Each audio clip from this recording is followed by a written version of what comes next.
सभी भक्तों को श्री शिवाय नमस्तुभ्यम। हर हर महादेव। ओम नमः शिवाय। जय महाकाल। शिवाय नमः। ओम। तो जैसे कि आप सभी जानते हैं, 13 अप्रैल से शुरू हो रहा है बैसाख का महीना। इस बैसाख के महीने में आपको पूरे महीने ये उपाय करना है। एक महीने में आपकी कामना पूर्ण होगी यदि आप उपाय हमारे द्वारा बताए अनुसार करते हैं। इसमें आपको क्या करना है, बैसाख के पूरे महीने ये कार्य करना है। आप भगवान शंकर को जल समर्पित करने चाहते ही हैं तो बस आपको उसमें थोड़ा सा परिवर्तन करना है और जल समर्पित करते हुए ये कार्य कर लेना है। क्या करना है, कैसे करना है, वीडियो शुरू करने से पहले वीडियो को लाइक करके चैनल को सब्सक्राइब करके वीडियो को अधिक से अधिक लोगों के पास में शेयर कर दीजिए। तो अभी तो आप भगवान शंकर को एक कलश जल समर्पित करने जाते होंगे।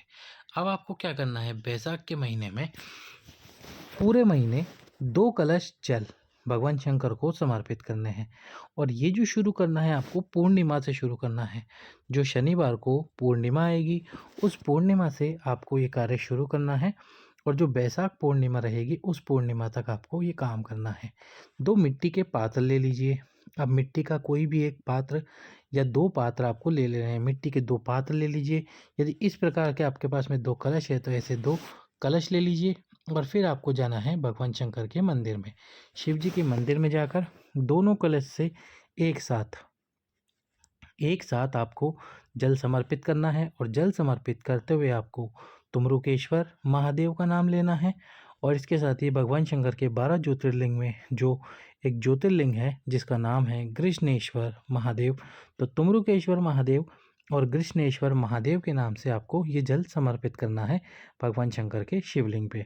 दोनों कलश से एक साथ जल समर्पित करना है। मिट्टी के पात्र लेने हैं दोनों और मिट्टी के पात्र से जल समर्पित करना है। ऐसा क्यों? क्योंकि अभी आप सभी जानते हैं कि गर्मी का समय है तो हमको भगवान शंकर को शीतल जल समर्पित करना चाहिए। तो शीतल जल मिट्टी के पात्र में होता है तो मिट्टी के पात्र से आपको जल समर्पित करना है।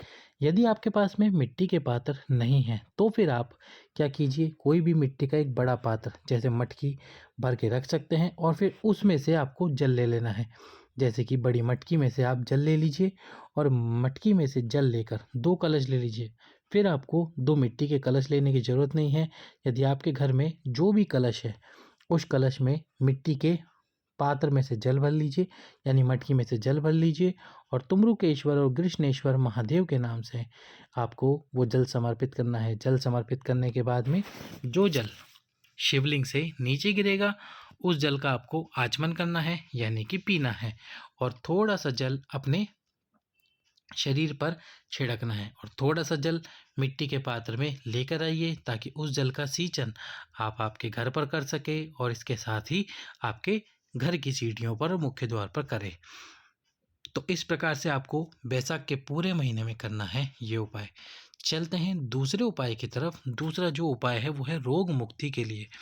रोग मुक्ति आपको किस प्रकार से करनी है, तो बैसाख के किसी भी एक दिन, या तो सोमवार दिन या प्रदोष के दिन या शिवरात्रि के दिन, आपको क्या करना है, मिट्टी का एक पात्र ले लेना। इसमें आप दीपक का भी इस्तेमाल कर सकते हैं।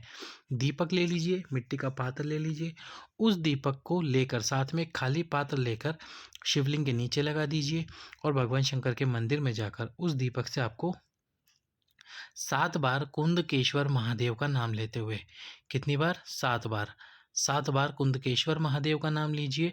7 बार कुंदकेश्वर महादेव का नाम लेकर 7 बार आपको मिट्टी के दीपक से जल समर्पित करना है शिवलिंग पर। और शिवलिंग पर जल समर्पित करने के बाद में जो भी जल इस पात्र में आएगा, उस पात्र में जो भी जल आए उस पात्र के जल को आपको पी लेना है। इस प्रकार से करना है आपको बैसाख के इस पूरे महीने में किसी भी एक दिन ये उपाय। मिट्टी के दीपक से कीजिए ये उपाय। साथ ही वंश बढ़ाने के लिए, संतान प्राप्ति के लिए 2 पात्र वाला तुमरुकेश्वर और कृष्णेश्वर महादेव के नाम से कीजिए ये उपाय। बैसाख के पूरे महीने करना है।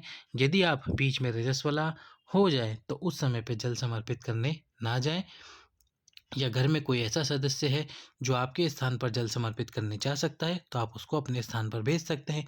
यदि नहीं जा सकता तो आप उन 7 दिनों में जल समर्पित करने ना जाएँ। उसके बाद जैसे ही आपका रजस्वला समाप्त हो जाए, आप जल समर्पित करने के लिए जा सकती हैं, तो फिर ज़रूर जाएँ। सभी भक्तों को श्री शिवाय नमस्तुभ्यम। हर हर